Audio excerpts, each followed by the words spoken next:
Welcome to Son of Sotep. I'm Sotep. Let's get it started. So, as the title says, I quit drinking 3 years ago, right?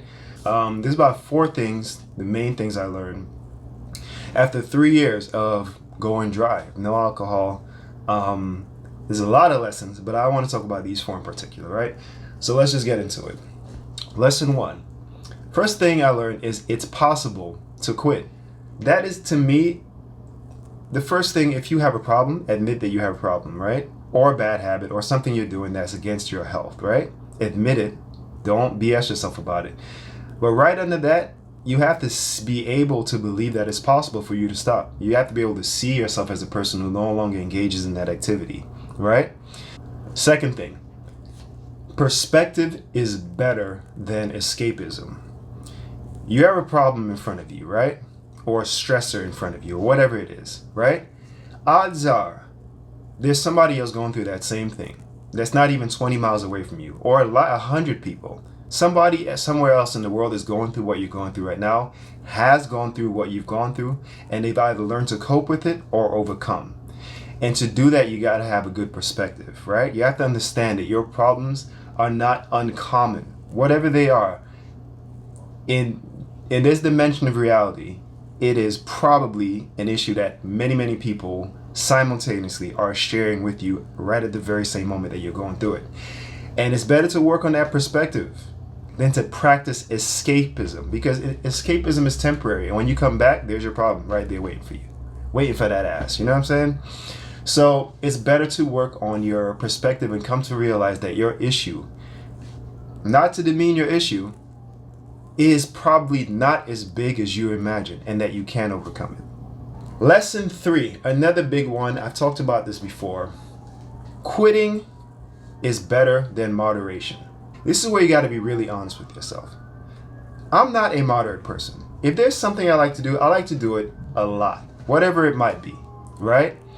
If I enjoy it, it's hard for me to rein myself in sometimes. Moderation doesn't mean doing something that's bad for you a little bit. Moderation means taking a good thing and doing that good thing moderately. That's what moderation actually means. Doing good things moderately and not doing things that are bad for you, right? And in that respect, with the drinking, I just knew that moderation wasn't the key for me. I don't see drinking as something that is good in any amount. For me personally, I just think it's a bad habit and it should be done away with. The whole human family, I think, should just do away with alcohol, unless it's for medical purposes or something. Of course, sirens. You know what? I hope that person is all right. That's more important than my video. Maybe. I don't know.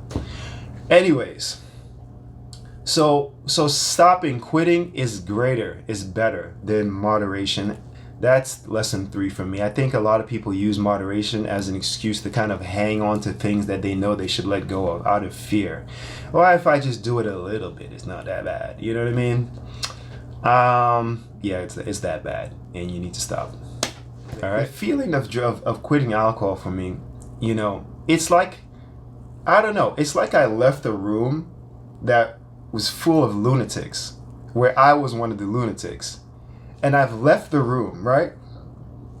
The worst thing I could do, the worst thing you could do after you leave the room of lunatics is to take your ass back into that room.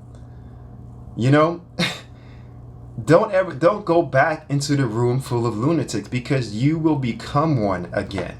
And then it will take something greater, a greater stimulus, a greater tragedy for you to have the impetus to stop again, right? Whatever reason you quit or you're thinking about quitting, use that impetus, because if you go back, you will need something even worse, something bigger to happen to you for you to have the motivation to stop again. So just don't do it to yourself.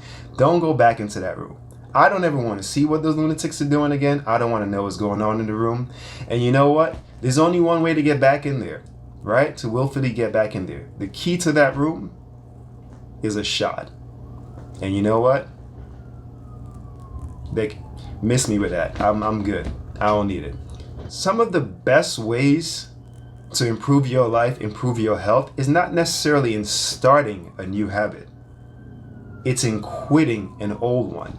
That's one of the biggest things you could do to improve yourself, your life right now, is to quit doing the bad before you even start going to the gym, whatever it is. Stop eating unhealthy. Stop drinking alcohol. Stop being mean to the people who love you. Stop being selfish. Stop being, disrespectful. Stop being angry. Stopping sometimes beats starting. You know what I'm saying? Let's build a solid base, and then we could build a better self on top of it. Let's start with quitting our bad habits. Alcohol, smoking. You do those things, they're bad for you. Just quit. Be a quitter. Okay? That's the one time you'll hear me say that. Just be a quitter. Anyways, this is Son of Sotep. I hope that was helpful to somebody. Don't forget to like and subscribe. And I'm out. Peace and love.